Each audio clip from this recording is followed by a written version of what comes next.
Welcome to the week 2 go-to session. So this is the second session out of 4 that we're holding this month. Keep in mind that there's an associated quiz with this session, which you can take as soon as this session is over. Again, a recording of the session will also be provided, though it takes a couple hours for that to be processed and to be put under the go-to training archives activity. But there is a video that you can watch if you need to remind yourself of things if you're attending live right now, or if you were unable to attend live, you can just watch the session on its own after the fact.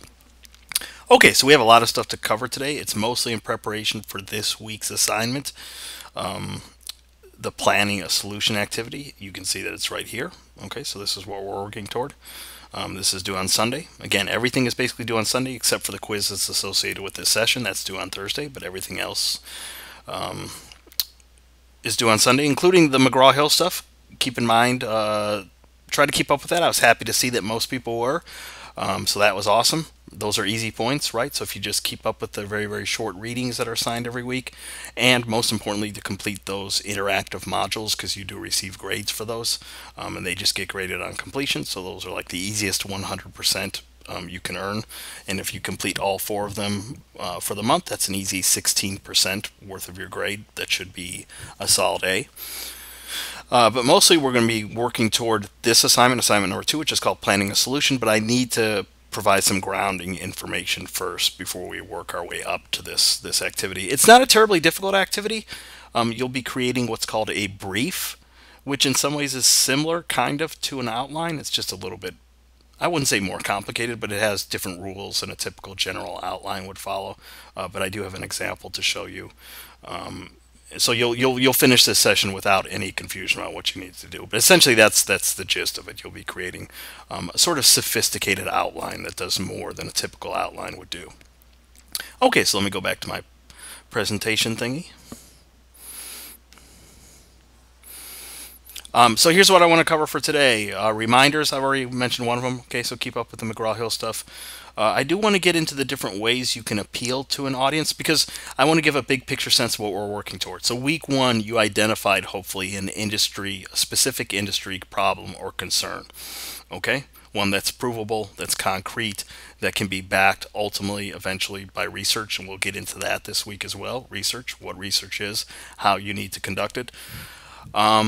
But the big picture we're working toward is a final essay that you'll write during week 4. And essentially you'll be taking your industry problem, defining it, or I should say explaining it in somewhat careful detail for your readers, but you'll also be presenting what is a possible solution. But it won't just be a general solution. It will actually be a very, very targeted appeal to a specific audience. So that's why I want to get into audience appeals today. We have to talk about thesis statements, because you will need thesis statements for the essay. And then we'll get into that week 2 assignment. I'll explain what a brief is. I'll show a model that I've written that you can follow. And then we'll get into issues of research and also APA. We won't get very deeply into APA today. If you don't know what APA is, you might be more familiar with like MLA style, which you might have used in high school, or if you took another college level English class. But here at the LA Film School, APA is the style that we use. And the general rules are basically the same as MLA. It's just that all the specific details about how things are handled are different. The good news is I'm not going to get too in-depth into APA. I'm actually going to save a bunch of the more nitpicky stuff like formatting and margins and paragraphing and in-text citations for when we get closer to the actual essay. But for this week's assignment, you will need to learn how to cite a full reference for whatever research you find. And when I say reference, I'm talking about when you get to the essay, there will be a final page to your document that just lists all your different sources. That list of sources needs to be in a very specific style, which is APA style. So I'm going to go over how to do that very, very small step today, how to create an APA style listing for whatever article you find, whether it's online, whether it's through the LA Film School databases, what have you. And then we'll leave some time for questions. Okay, so moving ahead. Don't forget about the stuff that we worked on, okay? I already reminded you about McGraw-Hill. Are there any other reminders I need to make? I don't think so. I think most people here have completed the week 1 stuff. Here are some more reminders. Do check that feedback on that week 1 go-to quiz if you haven't already, because I responded pretty specifically to each one of your topics that you presented. Lots of people had great topics. Some people had topics that were fine but need some tweaking. A couple other topics seemed like maybe they need a little bit more work, but make sure you read my feedback. And once you read my feedback, you'll need to refine your topic if necessary. Refine it, or in some very, very rare cases, you might need to choose a different topic. That's fine, but you need to sort of find a workable topic quickly, because this is a topic we're working on all month. Okay, so this week's assignment, you'll be working with this topic. Eventually, when you write the essay, you'll be working with the same topic. So it's important that the topic works for this month's activities. Okay, so let's get into the stuff that we need to know for today, because it will help us better understand the week 2 writing assignment. I showed this slide during the week 1 session. Remember the rhetorical situation? I'm not going to go over it again, but I'll just quickly remind you. Right, we have these 3 elements: writer, reader, text. They all interact with one another, and if you change any one element, it affects the other 2. I want you to keep that in mind, because for this class, it's not just theoretical, these ideas. You're going to see how this plays out, and when we start talking about the brief as part of this week's planning a solution activity, I'm going to explain how changing one of these elements could affect the outcome. Okay, so there's a refresher of what we went over during week 1. It's also important because if we're trying to reach a specific audience, there are different ways we can reach that audience, right? Different audiences have different needs. There are 3 main ways to reach an audience. These 3 ways have fancy Greek words. I don't really care if at the end of the course you don't remember what those fancy Greek words are, though you probably, well, not probably, you will need to remember them in order to complete the quiz. But it's more important that you understand the gist behind each of these 3 terms. So here's appeal method number 1, right? Here's the fancy Greek word, by the way, pathos, which is just a fancy way of saying the appeal to emotion. Okay, this should seem logical. Okay, one of the strongest ways we can convince somebody of something is to speak to the heart, to play upon their emotions. Has anybody seen those really, really sad commercials? I think they're for the ASPCA. But they're the ones with Sarah McLachlan. Has anybody seen those? With the sad-looking dogs and cats in the cages. Yeah, Quentin says he hates those commercials. Yeah, they're so depressing, and they're so long. Like you change the channel because you think I've seen this before. I can't stomach to watch this again. So you go watch something. You figure, okay, it must be over, and you go back, and the commercial is still going. Okay, so there's an example of pathos. Right? They're trying to affect you, the audience, by just tugging on your heartstrings. And they really are heartbreaking pieces. Like, they're really, really difficult to watch. There's pathos, the appeal to the emotion, the appeal to the heart. So what would logically be the complete opposite of appealing to emotion? Anybody want to take a guess? Like, if we're not appealing to someone's heart, what else could we be appealing to?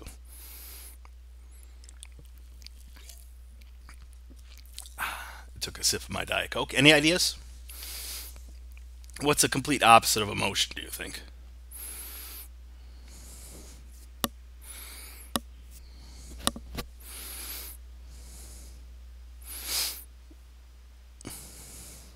No ideas?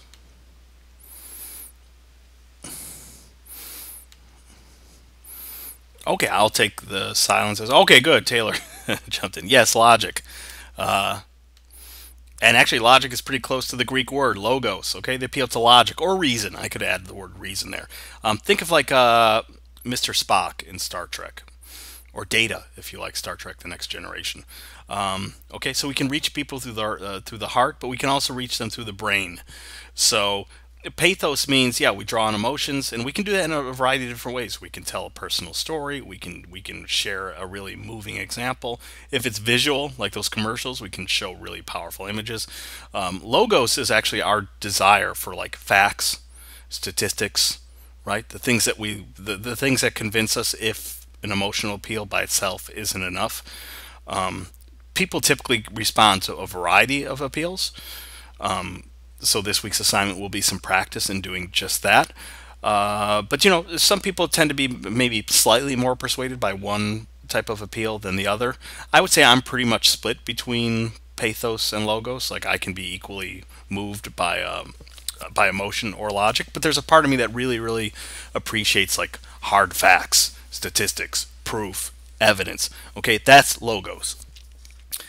The third appeal, which is kind of the hardest to explain, because it's sort of amorphous, which means kind of shapeless. It's sort of something in some ways that you feel rather than can identify. It's called ethos, which is the appeal to authority, or even credibility would also be another word, or trust. Okay, so it's that appeal. It's and trust, credibility, authority can be established in lots of different ways. You as the writer, just in the choices you make on the page, can establish trust or authority. Or maybe if you're someone who can rely on personal experience, that builds credibility, right? So if you have, let's say, a background in the music industry or the film industry, you naturally build trust and credibility just because we trust you as a person. If someone, let's say, is doing a public service announcement on forest fires, how to prevent forest fires, who are you going to be more convinced by? A park ranger who has worked for 20 years or Kim Kardashian, right? I mean, one really helps with credibility, the other not so much. Some of these terms blend into each other somewhat. I mean, you can obviously cite a fact or statistic that helps improve the piece's overall trust or credibility, but that's what ethos is. It's sort of this kind of broad term that has to do with the arguments, whether it's in the form of a paper or a film or a song or a podcast, but it's basically the choices you make as a writer to develop trust with your audience. Okay, so those are the three big things: pathos, logos, ethos. Okay, you'll need to remember them for the quiz, but ultimately I just want you to remember that emotion, logic, credibility. Those are kind of the three big picture concepts. Okay, moving on. I want to introduce one essay fundamental today. We're going to return to this theme in future sessions, but today I just want to introduce one because it's going to be an important part of your writing assignment for this week, and that's thesis. Lots of you probably have heard this term before. Again, if you've taken high school English or another college level composition course, you've heard this word before. You might not have liked the word. You might be scared of the word. You might still not completely understand what thesis is, but most people have encountered it before, and most people get the gist of what a thesis is. Put simply, a thesis is kind of like a roadmap to your paper, and it typically appears at the end of your opening paragraph, the introduction paragraph. Okay, so this way the reader finishes that opening paragraph and sort of knows where the paper is heading. It's not a mystery where the paper or piece is going. And the thesis is literally just a sentence or two. It can be more than a single sentence that defines your paper and tells readers where your paper is heading. The good news is that the thesis for the paper you're ultimately going to be writing in this class is kind of simple because the parameters are already defined for you. In this case, a thesis is literally going to be a statement of your topic and what you want a specific audience to do about your industry problem. And I'll give an example of a thesis that I created in just a second to make this really, really concrete. You just need to remember that it's a sentence or two that defines your paper. Okay. So let's talk about briefs. No, not those kind of briefs. The briefs that you'll need to create for this class. A brief is well, it's sort of captured in the word itself. You might be familiar with words like brevity, right? That's the word brief comes from that. Brief means short, not just, well, shorts hanging on a clothing line.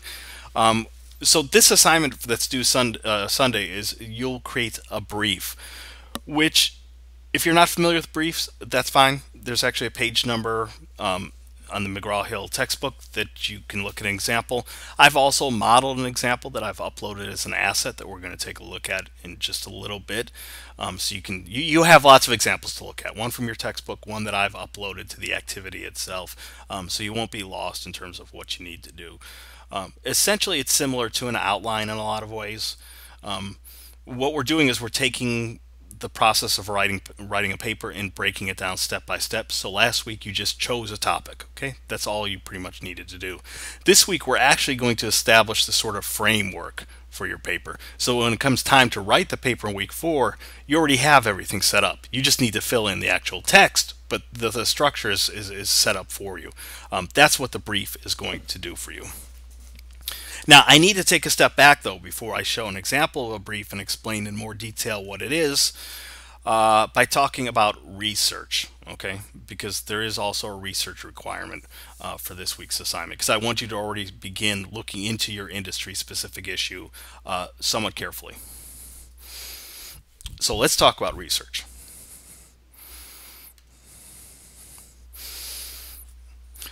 For this assignment, actually for the assignment even that we're working toward, the paper that's doing week 4, you need a minimum of one source, and that source has to come from the LA Film School Library databases.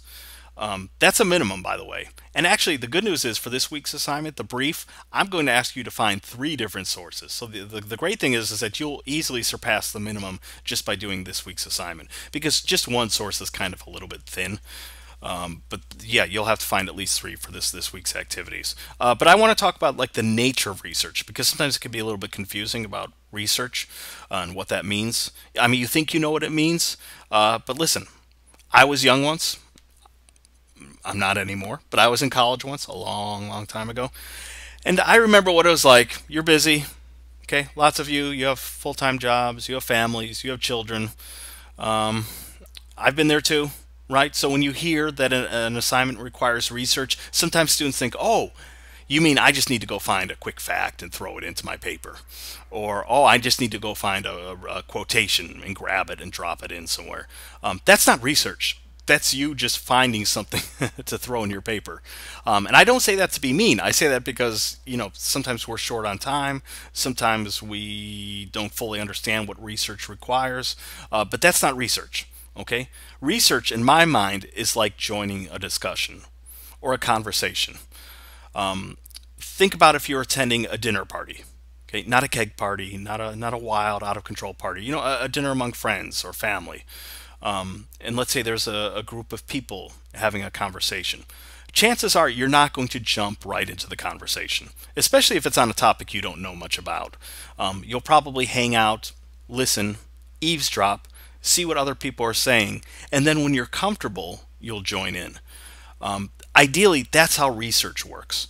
It's just instead of a literal conversation taking place, you're sort of eavesdropping in on written conversations.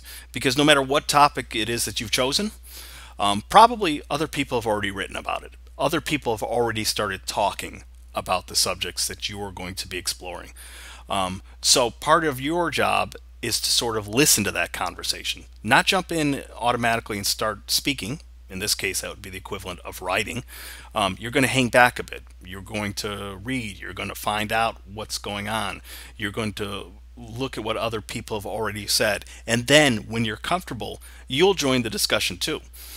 And you'll be prepared for that. And you'll be ready to join the discussion because now you feel confident and knowledgeable enough to speak.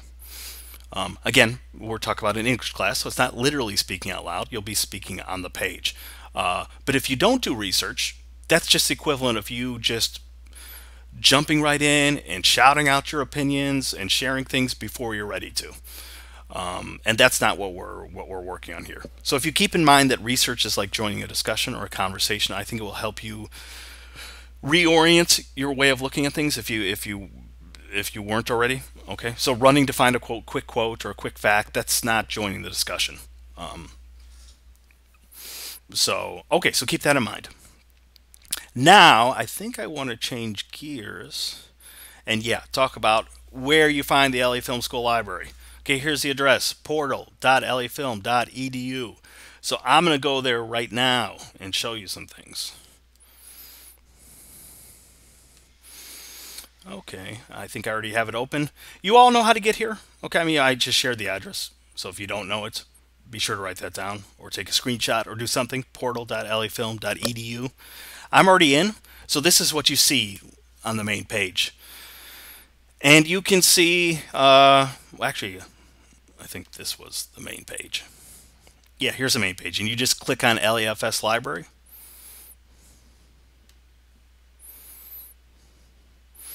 And all the way kind of hidden at the right here, there's this thing called databases and online journals. This is where we want to go. Okay, this is the library database. This is where we're going to start looking for articles. And this should be the first place that you begin. Okay, so I'm going to go ahead and click on that.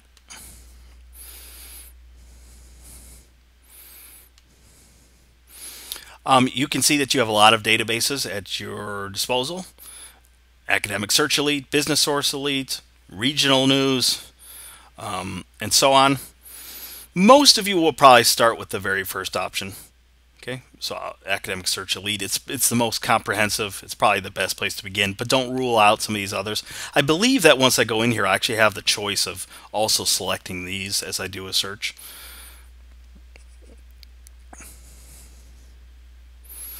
Yeah, see, I can select which databases I want to search for. So I can select all of them if I want. To make things easier and not so overwhelming, I'm just going to click this guy for now. Click Continue. Okay, and I'm in. You can see I have 3 different search boxes. And here's where I can use a variety of different keywords in order to do a search. Now, what are we searching for? Obviously, we're looking for information that relates to your topic. I'm going to begin with just a topic that I'm going to use all month because I've used it in my brief example that I'm going to show you in just a second. I'm not an LA Film School student, but I'm going to pretend that I'm one, and I'm going to pretend that I'm specifically a music student. So let's say I've identified my industry issue, my problem or concern that needs attention as the royalty rates, the low royalty rates that are paid out by streaming music companies to artists, right? That's a big deal right now. I think that's an issue. It's concrete, it's provable. Most sane people could sit down and agree that this is a current issue or dilemma. So the good news is this should probably work pretty easy. So I'm just going to type royalty rates, or even royalties, streaming music, and I'll click search. Okay, you can see I get 61 results. If you can remember to do this, this will help you. Click on full text to the left. Because technically, unless you see something like PDF full text, let me blow this up a little bit, PDF full text or HTML full text, that means the article is actually there for you to click on and read. Other articles aren't truly available. Like this one isn't available. It's published in the New York Times, so there's a chance we could Google it and find the article that way. But we need something that either has an HTML or PDF link. And to make sure we only get those results, if I click on full text, it will reduce it to just those types of articles. And you can see I get lots of stuff here. Why music should not be free, PC Magazine 2014. Shouldn't music streaming sites be paying higher royalties? Okay, that's also pretty current. So, by the way, my topic is super easy. Like really ridiculously easy. So I'll just click on this guy here. I'm going to open up in another window.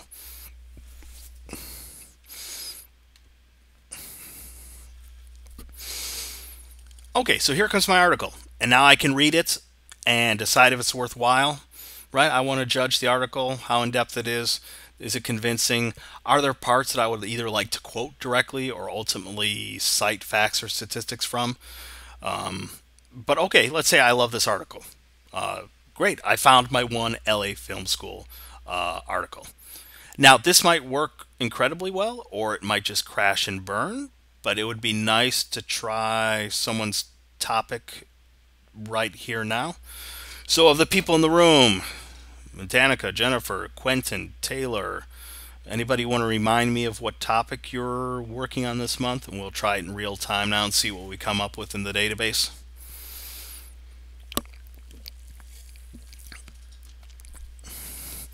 Oh, I use Quentin. Well, Quentin, there's your start. Actually, it would have been just as easy for you as well. It really is that simple.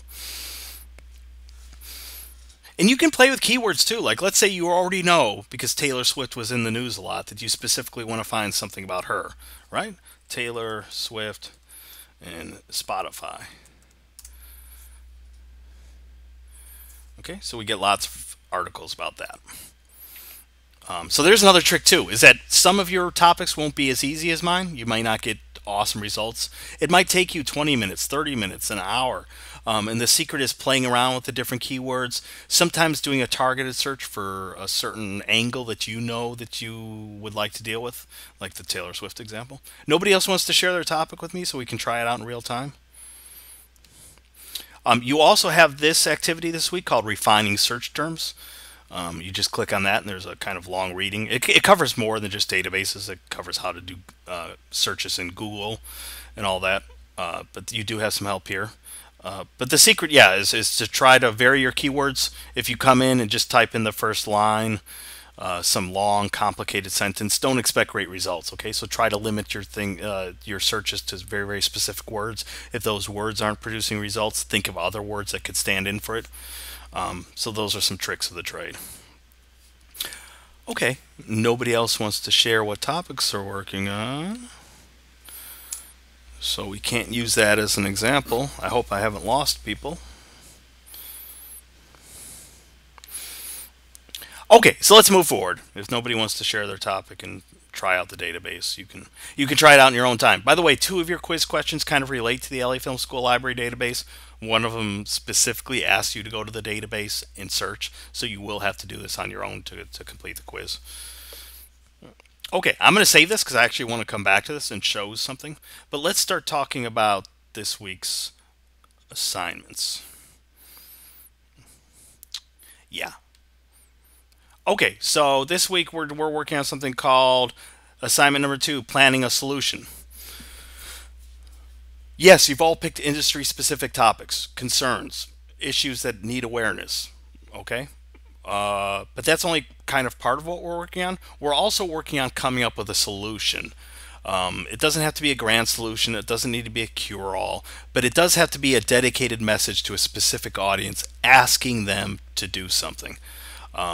And that's kind of what this week's assignment focuses on big time. Be sure to open the assignment sheet, which I have open already for you right now. It goes over what you need to do, but I'm just going to show an example because if I read through this out loud, A, it's going to bore you to tears, and B, I think you'll find it much, much more useful if you look at my example. But please don't skip looking at the assignment sheet, okay? It's got lots of good stuff, the frequently asked questions, a rubric to see how you're going to be graded. So don't just rely on my modeled example. Be sure to read everything that's been assigned this week. Be sure to read the assignment sheet. Okay, so let's take a look at an example of a brief. So here's what you're going to be producing. You're ultimately going to be handing in something that looks like this, okay? So it's a Microsoft Word document. You can use Pages or you can use Google Docs or whatever, but it does have to be like a text document. And if you look on page 1, you have some other rules there. It should be at least 1 full page. You'll have no problem filling up a single page. As a matter of fact, you'll probably go past it. Double spaced. I'm okay with single spacing just because for this assignment, which is more like an outline, it can look a little bit confusing if it's double spaced. But essentially, you're going to be handing in something like this. And here's why it looks like an outline. Essentially, this assignment is broken down into 2 parts. Part 1. Okay, let me see if I can blow this up a little bit bigger. Part 1, which I just call like the overview, you're just going to remind me of some basics. You're going to remind me what's your specific industry issue here. I've invented one for this example, okay? The one I just mentioned, royalty rates paid out to artists by streaming music services. I want you to already be thinking about a solution. Okay, you might tweak it down the road, you might improve aspects of it, you might change details, but that's fine. I want you to start thinking of solutions now.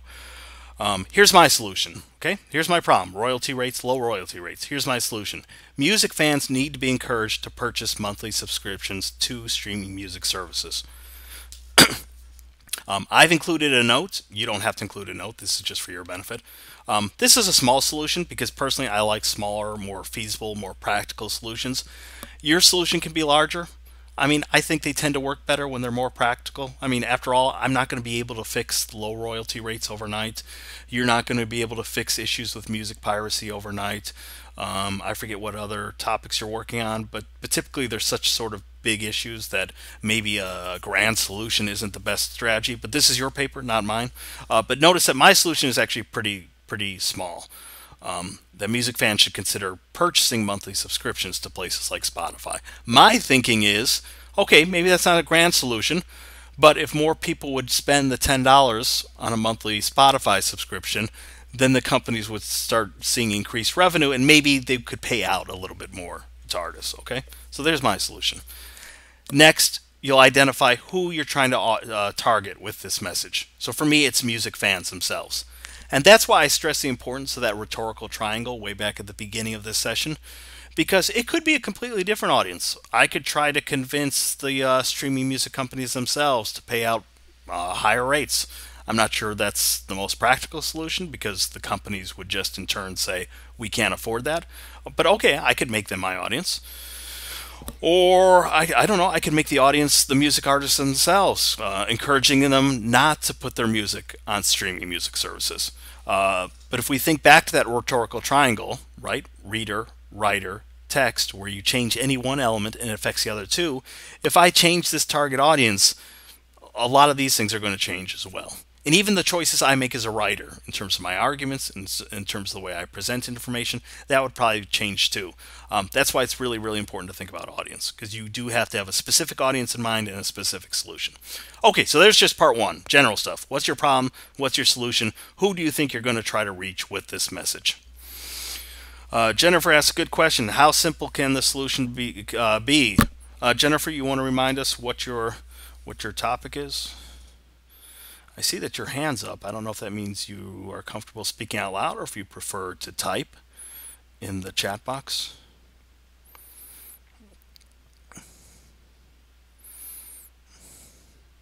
Jennifer, do you want me to unmute you?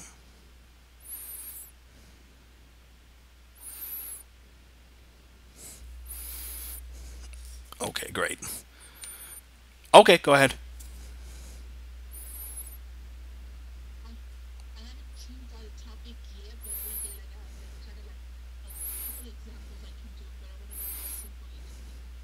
Oh, okay.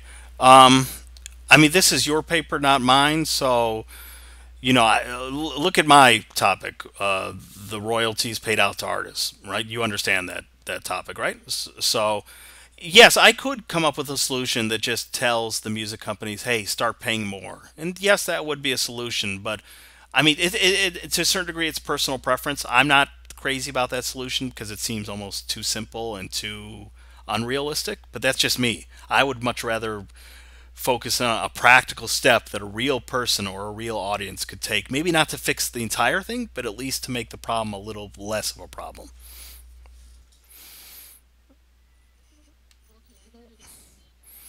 Okay, great. I'm gonna go ahead and you're welcome. I'm gonna go ahead and mute Jennifer. But Jennifer asked a great question, and to be honest, you should probably get in touch with me about your topics and about your solutions, and then I can give more specific feedback.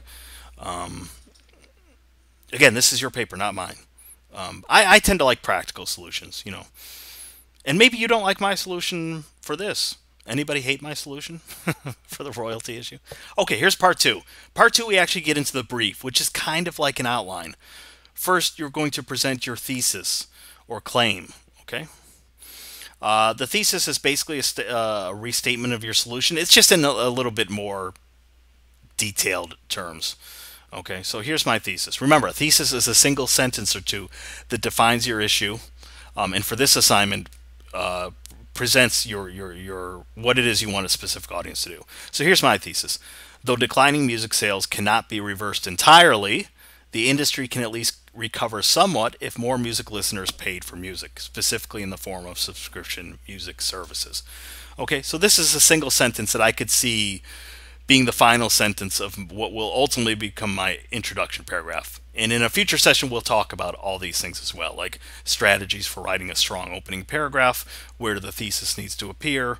But for now, I just want you to come up with a thesis. And you'll notice the thesis does several important things. First of all, it does capture my topic itself, right? Declining music sales and how it's affecting the industry, who I'm trying to reach, music listeners, and what I specifically want that audience to do, right? To pay for subscription music services.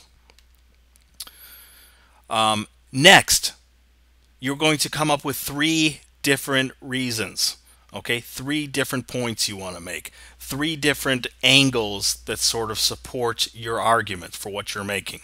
And you're going to list them as, I suggest you list it the way I've kind of modeled here. Reason number 1, reason number 2, reason number 3. So in this sense, it's kind of like an outline. But you have to do a couple additional steps. And here's where I don't want people to get confused. Each of your 3 reasons, I want it to match the different appeals that we talked about earlier. Okay, so this stuff here. One reason that's rooted in pathos, the appeal to emotion. One reason that's rooted in logos, the appeal to logic. One that's rooted in ethos. And that's what I've done here. So let's look at my reason number one, which I state. Though free streaming music accounts offer a legal option for music listeners to access music, the royalty rates paid to these artists are very low. Okay? After you list your first reason, I want you to provide evidence. Evidence is just simply, okay, your APA style reference for whatever piece of research you found that supports your reason. Now, hopefully going back and forth too much won't confuse people. Actually, I'll hold off for just 2 seconds on that. Here is an APA style reference. This came from an actual website. Okay, so here's the author. Here's the title of the article. Here's the publication. And then here's the URL. So there's my reason. Here's my piece of evidence. And finally, I want you to label what appeal type it is.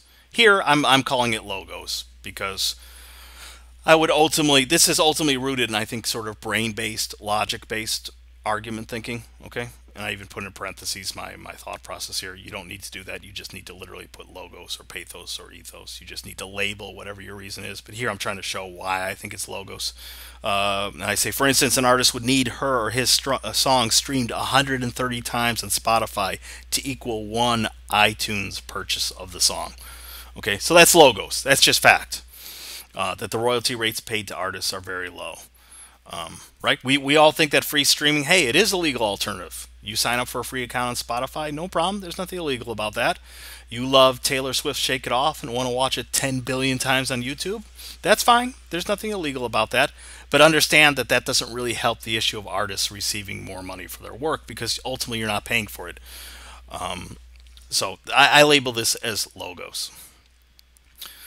Reason number two. Here's my reason number two. Consumers in this economy cannot afford to purchase every album that they like, but they should be able to afford the cost of a monthly streaming music subscription, which would also make them feel better knowing that they are helping to support artists.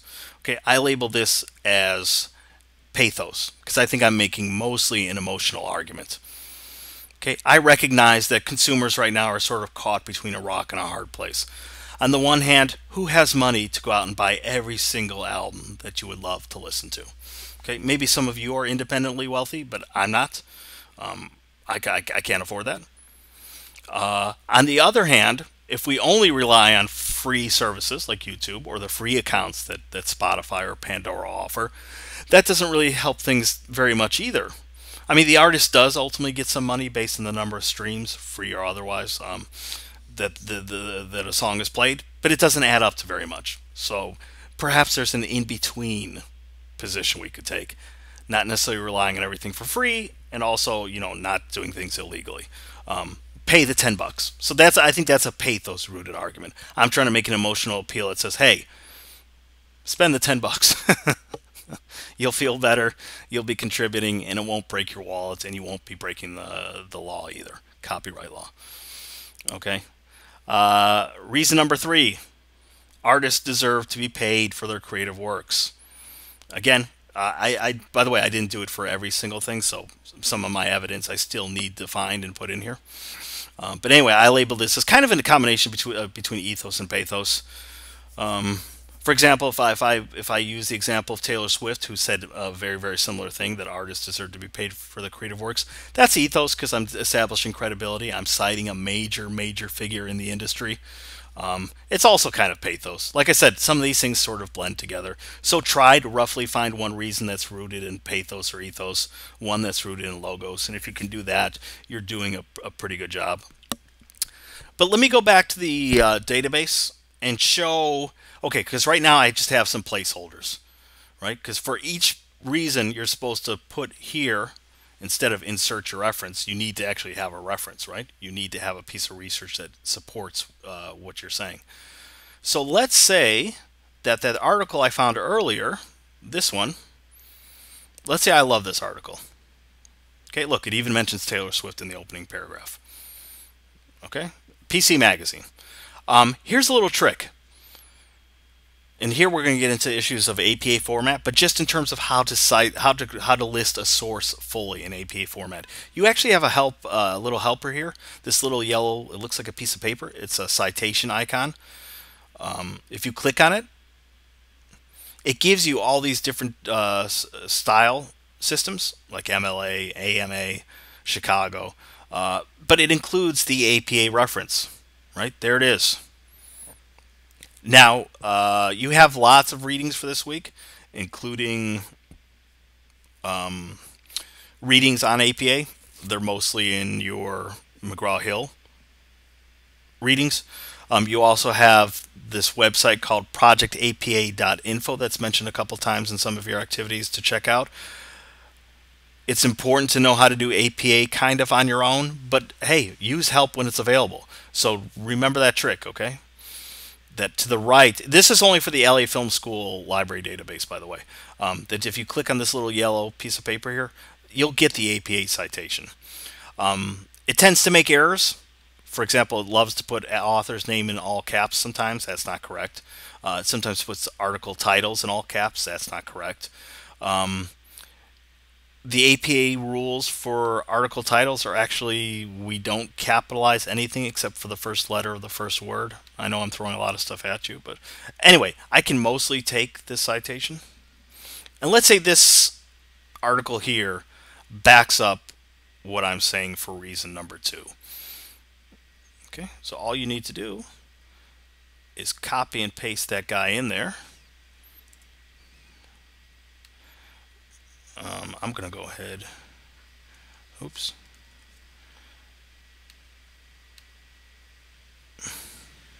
Okay, so there's my APA style reference, right? So that's all you need to do. For your brief, you deliver your thesis, you deliver your reasons one at a time, each reason fitting a different appeal, logos, pathos, ethos, and then show me the evidence. You won't actually have something that says insert your APA reference. You'll just give me the APA reference. Okay. Technically, for this guy here, we also need to add the words retrieved from. Oops. And if we go back to the original article on the databases, there's this little chain link looking thing here. It's called a permalink. That's what we need. So I'm going to go ahead and add that.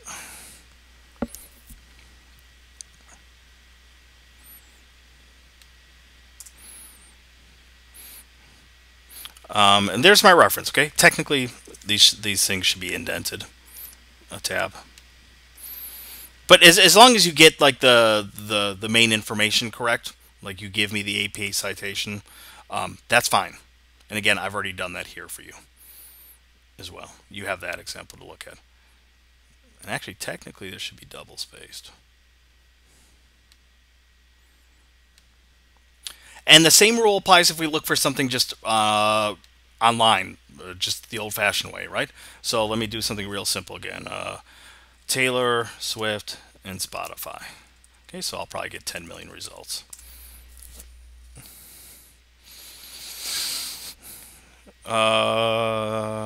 Okay, here's something from the Daily Mail UK. Let's say I love this article. Okay, let's say this article is awesome. I know I want to ultimately use it as part of my research, not just for this assignment, the brief assignment, but down the road when it comes time to write my paper.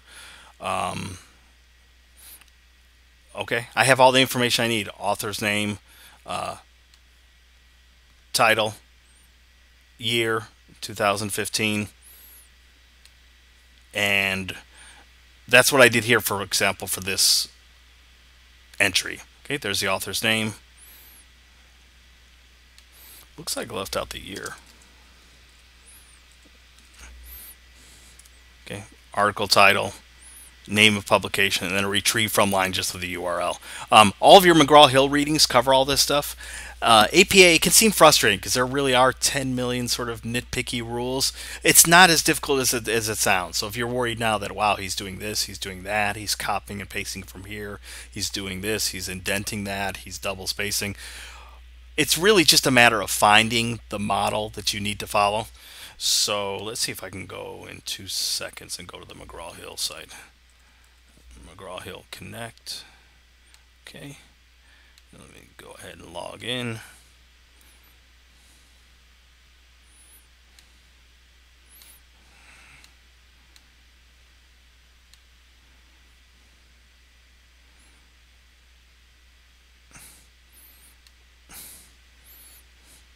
Okay, so we're in, and you can see there are a lot of readings for week 2, including if you get down to the bottom, like for example, where is it? How do I make entries in a reference list? Which is essentially what we're doing for this assignment. When I'm asking you to paste in your evidence, I'm just asking you to provide the full information for whatever source you found. And if you scroll down, you'll find the stuff that applies mostly to you. Probably you guys won't be citing print sources. You'll be more interested in the stuff that comes down much farther below, like sources on the internet. And here it gives you the basic format. Here it gives you an example. So it's really just about finding the example and making sure that your reference looks the same way. It seems complicated, but it really isn't. And once you do create a couple references, you sort of get the hang of it. It really isn't that difficult. It's always the same format: author, last name, first initial, a year of publication put in parentheses, the name of the article, the name of the publication, and then retrieve from. And you'll either put the URL of the website if it came from like Googling, or if it came from the LA Film School library database, you'll just put retrieve from and then include that permalink that I showed you. Okay, but that's the gist of it. Okay. And you have this document uploaded as an asset for this Sunday's activity. So if you feel overwhelmed now, or if you feel like I've gone over 10 million steps, or if you feel like you've gotten a little bit lost, you will have this session recorded that you could skip around and watch the parts that you need. But you also have this document uploaded, so you can sort of follow along. And I think that's tremendously helpful, because if you just go by the assignment sheet, I don't know, maybe I'm wrong, but I think if you just relied on the assignment sheet and only the assignment sheet, you'd feel a little bit lost. Like it's telling you what to do, but you wouldn't completely know what to do. So that's why I've sort of modeled this example for you.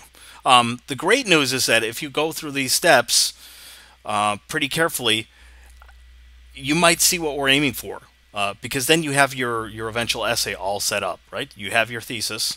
You have your 3 reasons. These 3 reasons will eventually become your 3 body paragraphs. So we have a good chunk of the essay already set up. You just need to write it. Like I would just need to write a paragraph that explores this issue in more detail. I would just have to write a paragraph that explores this issue in more detail. So if you go through these steps, even though it seems like a lot of work, you'll be in such great shape when it comes time to write the essay, because you already have almost all the pieces in place. Your thesis, your main points, your pieces of evidence. You just need to write the thing. Okay, so let me get away from this. Don't save. And I'm going to close this because my machine is running hot. Only a couple more things to go over. We're almost done.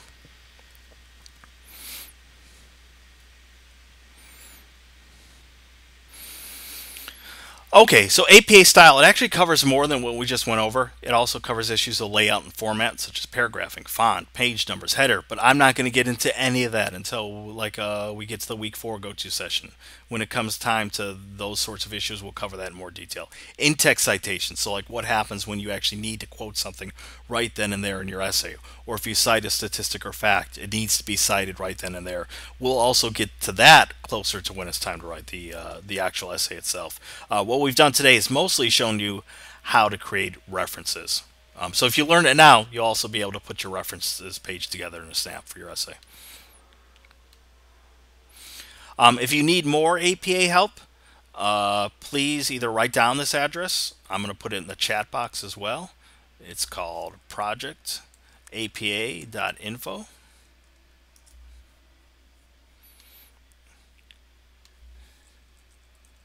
I like this site because it's really sort of stripped down. It only covers the types of examples that most students would need, so it doesn't get into the really sort of esoteric examples or the rare situations that you would never have to encounter. It only covers the basics. But here, again, it covers how to create those references that you'll need to include for this week's assignment. So like newspapers, magazines, and databases. Right? And it shows examples. So here's an article from a newspaper. Here's an article from a database. like the LA Film School database. So you have lots of places: the McGraw-Hill reading, this website, Project APA info, this go-to session. So you can put together those references for your articles. Okay, questions. I know I covered a lot. I know it seems like a lot. Do people get the gist of what you're doing? I mean, I know it seems complicated, but it's really just sort of a fancy version of an outline. I'm just asking you to put a little bit more depth into it than you would typically in just a general outline, right?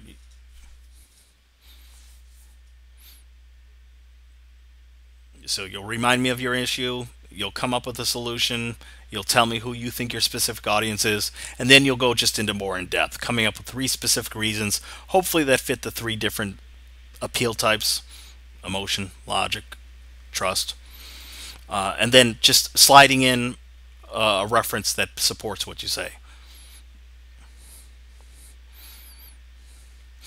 Questions, preguntas. I forget how to say questions in French. Questions.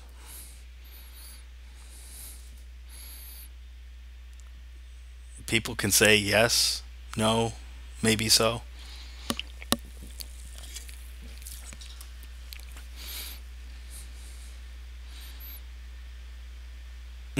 Jennifer says great lesson. That's Jennifer's way of saying we went out. We're done. Okay. I mean, I hope that that's the situation, that things were pretty clear and we get the gist of what we need to do. If you do have specific questions, you have to get in contact with me, okay? Or if you're confused about, can you give me some feedback on what I'm thinking of as a solution, or any of that kind of stuff. But I hope we get the gist of what we're doing for this Sunday. It's not a terribly difficult assignment. It just seems like it's complicated with all the things I have to include and cover. But I swear, if you at least look at my modeled example, which you do have as an asset to click on in the assignment, like you can just open up that same thing we just took a look at, I think you'll be fine. So if you're comfortable, if you're feeling okay, you're allowed to go and enjoy the rest of your evening. Thanks so much for showing up. This is probably the hardest session because we have so much to cover. The next two sessions are going to be somewhat easier, I think. And I will hang out for a few seconds to answer any questions people might have. And I'm going to go ahead and stop the recording now.